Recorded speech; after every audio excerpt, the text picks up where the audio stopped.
નમસ્કાર વિદ્યાર્થી મિત્રો, આજના વિડીયોની અંદર આપણે ધોરણ 10ની ગણિતની 22/8/2024ના રોજ તમારી એકમ કસોટી છે અને આ પ્રશ્ન બેંકનું સોલ્યુશન કરીશું.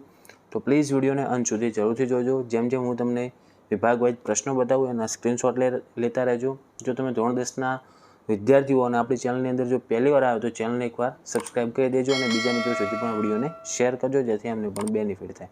ઓકે મિત્રો, જુઓ તો પ્રશ્ન 1 તમારે ટોટલ 15 ગુણનો આવશે. એમાં પ્રશ્ન 1 અને 2 આવશે. તમારે પ્રશ્ન 1ની અંદર વિભાગ એમાં પહેલાં A, B અને Cમાંથી તમારે કોઈ પણ 2 પ્રશ્ન પસંદ કરવાના અને એમાંથી તમારા વર્ગ શિક્ષક તમને પસંદ કરાવશે અને એક પ્રશ્ન 1 ગુણનો હશે, એટલે ટોટલ 2 ગુણનું થશે. તો વિભાગ એમાં તમને ખરા ખોટા આપેલા છે. તમારે જુઓ, અવલોકનો પરથી મધ્યસ્થનું જ કરવાનું છે, બહુલકનું નહીં જ છે. તો આપણે તમને ખબર ના હોય તો જણાવી દઉં, 6 વિડીયોની અંદર આખું સંપૂર્ણ આંકડાશાસ્ત્ર ગણાવેલ છે. તમારે એકદમ ઇઝી મેથડથી શીખવું હોય તો તરત જ વિડીયોની નીચે ડિસ્ક્રિપ્શન બોક્સમાં તમને લિંક મળશે, એના ઉપર જઈને ક્લિક કરો અને સ્વાધ્યાય મુજબ શીખવું હોય તો પણ આપણે નવેસરથી નવા અભ્યાસક્રમ મુજબ એને અપલોડ કરેલ છે, તો એ પણ તમે જોઈ લેજો. ઓકે, વિભાગ એનો સ્ક્રીનશોટ પતી ગયો. પછી વિભાગ બીનો લેજો તમે, જેમાં તમારે ખાલી જગ્યા પૂરવાની છે.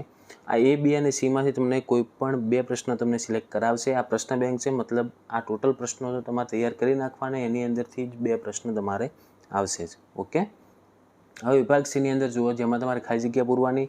તો પહેલો અને બીજો પ્રશ્ન જેનો તમે સ્ક્રીનશોટ લઈ રહેજો.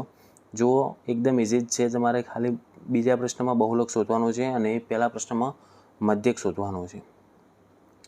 પછી ત્રીજો પ્રશ્ન આપેલો છે, જેની અંદર પણ તમારે ધારેલ મધ્યક શોધવાનો રહેશે. ચોથા પ્રશ્નની અંદર માહિતીનો મધ્યસ્થ શોધવાનો છે. 5મામાં પણ મધ્યક શોધવાનો છે. તો આ 5 ખાલી જગ્યાનો સ્ક્રીનશોટ લઈ લો. પછી છઠ્ઠો પ્રશ્ન છે, એની અંદર પણ જુઓ, તમને સરેરાશ ગુણ એટલે મતલબ મધ્યક શોધવો પડશે તમારે. હવે વિભાગ બીની વાત કરીએ, જેમાં તમારે કોઈ પણ 3 પ્રશ્નો પસંદ કરવાના આવશે અને દરેક પ્રશ્ન 2 ગુણનો હશે, એટલે ટોટલ 6 ગુણનો વિભાગ બી આવશે. તો એમાં પણ તમને દાખલા આપેલા હશે. તો પહેલાં જુઓ, મધ્યકનો પહેલો દાખલો મધ્યકનો અને બીજો પણ મધ્યકનો છે, તો સ્ક્રીનશોટ લઈ લો. ત્રીજો પ્રશ્ન છે, એની અંદર બહુલક શોધવાનો છે. ચોથો પ્રશ્ન છે, એની અંદર મધ્યક શોધવાનો છે. તો સ્ક્રીનશોટ લઈ લેજો. કદાચ આમાંથી 1-2 સિલેક્ટ કરાવી નાખે તો તમને આવડી જાય. પછી 5મો પ્રશ્ન, જેની અંદર પણ મધ્યક જ છે. છઠ્ઠા પ્રશ્નમાં પણ તમારે બહુલક શોધવાનો છે અને 7મામાં પણ બહુલક શોધવાનો છે. તો મેં તમને અગાઉ જણાવ્યું એમ, આંકડાશાસ્ત્ર એકદમ ઇઝી મેથડથી ગણાવેલ છે. 6 વિડીયોની અંદર એની બેઝિક રીત તમને એકદમ ઇઝી મેથડથી શીખવાડેલ છે. એકવાર તમે જુઓ, તમને 100% આવડી જશે. ઓકે, હવે 8મો પ્રશ્ન છે, એની અંદર તમારે મધ્યસ્થ શોધવાનો છે.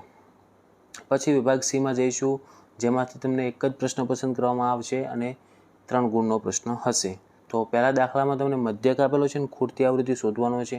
તો આ પણ આપણે ગણાવેલું છે. ઓકે, તો તમે નીચે ડિસ્ક્રિપ્શન બોક્સ ખોલો, એની અંદર લિંક ઉપર જઈને ક્લિક કરો, બધા જ વિડીયો જોઈ નાખજો. પછી આપણે જોઈએ વિભાગ C હતો, જે આપણે એની અંદર ખૂટતી આવૃત્તિ એફ શોધવાની હતી. હવે આગળ બીજો પ્રશ્ન, જેમાં તમારે મધ્યક શોધવાનો છે. પછી ત્રીજો પ્રશ્ન છે, એની અંદર પણ તમારે મધ્યક શોધવાનો છે. ચોથો પ્રશ્ન છે, એમાં જો પહેલેથી જ રકમ દેખાય છે કે તમારે બહુલક શોધો, તો આ બહુલક શોધવાનો દાખલો છે. સ્ક્રીનશોટ લેતા રહેજો. જેમ જેમ પ્રશ્ન બતાવું એમ તમે સ્ક્રીનશોટ લેતા રહેજો. 5મો પ્રશ્ન છે, જેમાં તમારે મધ્યસ્થ શોધવાનો છે અને જુઓ, તમને કોષ્ટક કઈ રીતનું આપેલું છે, જે 20થી ઓછી અને 25થી ઓછી, તો થી વધારે અને થી ઓછી પ્રકારનું કોષ્ટક બનાવીને તમારે દાખલા તૈયાર કરી નાખવાના. હવે આવીશું આપણે વિભાગ Dમાં, જેમાં તમારે એક પ્રશ્ન આવશે 4 ગુણનો અને એક જ પ્રશ્ન પસંદ કરવામાં આવશે.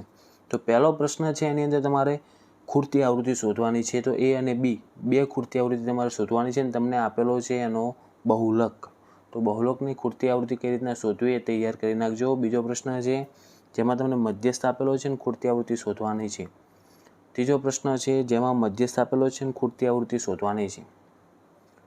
ચોથો પ્રશ્ન છે, જેમાં તમારે બહુલક અને મધ્યક બંને શોધવાનું છે. જે તમારે સ્વાધ્યાય 13.2ની અંદર આ રીતના દાખલા આવતા હોય છે, તો એ પણ આપણે ગણાવવાનું ચાલુ જ છે અને અપલોડ થતા હોય છે વિડીયો. તો ચેનલને આજે જ સબસ્ક્રાઈબ કરી દેજો.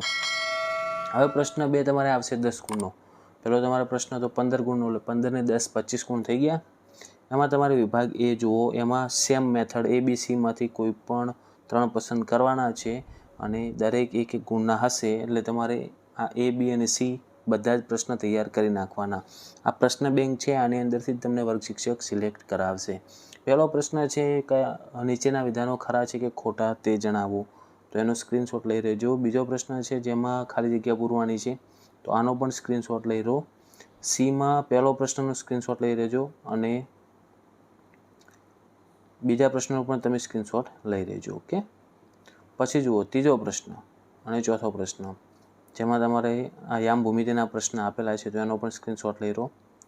હવે વિભાગ બીની વાત કરીએ, જેમાં 2 પ્રશ્નો હશે અને દરેકના 2 ગુણ એટલે ટોટલ 4 ગુણનો આવશે. તો 1 થી 6 પ્રશ્નો પહેલાં આપેલા છે, એ તૈયાર કરી નાખો.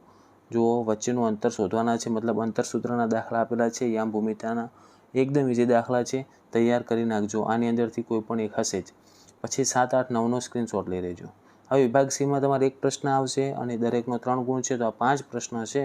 આ 5 પ્રશ્નોનો તમે મસ્ત એક સ્ક્રીનશોટ લઈ લો અને 5 દાખલા તૈયાર કરીને ગણી નાખો. તમારે 25માંથી 25 આવી જશે. ઓકે, આશા રાખું છું મિત્રો વિડીયો યુઝફુલ થયો છે, તો પ્લીઝ વિડીયોને લાઇક કરવાનું ભૂલતા નહીં. બીજા 3-10ના તમારા જેટલા પણ મિત્રો હોય એમના સુધી પણ આ વિડીયોને શેર કરજો. અને જો ચેનલને સબસ્ક્રાઈબ કરવાનું ભૂલી ગયા હોય તો યાદ કરાવું છું કે સબસ્ક્રાઈબ કરી દો. અને ડિસ્ક્રિપ્શન બોક્સમાં આંકડાશાસ્ત્રની નીચે લિંક આપેલી છે, તરત જ આંકડાશાસ્ત્ર જુઓ અને ઇઝી મેથડથી એકદમ ફ્રીમાં શીખી લેજો. ઓકે, હવે મળીશું આપણે નેક્સ્ટ વિડીયોમાં. Thank you so much for watching my videos. Thank you so much.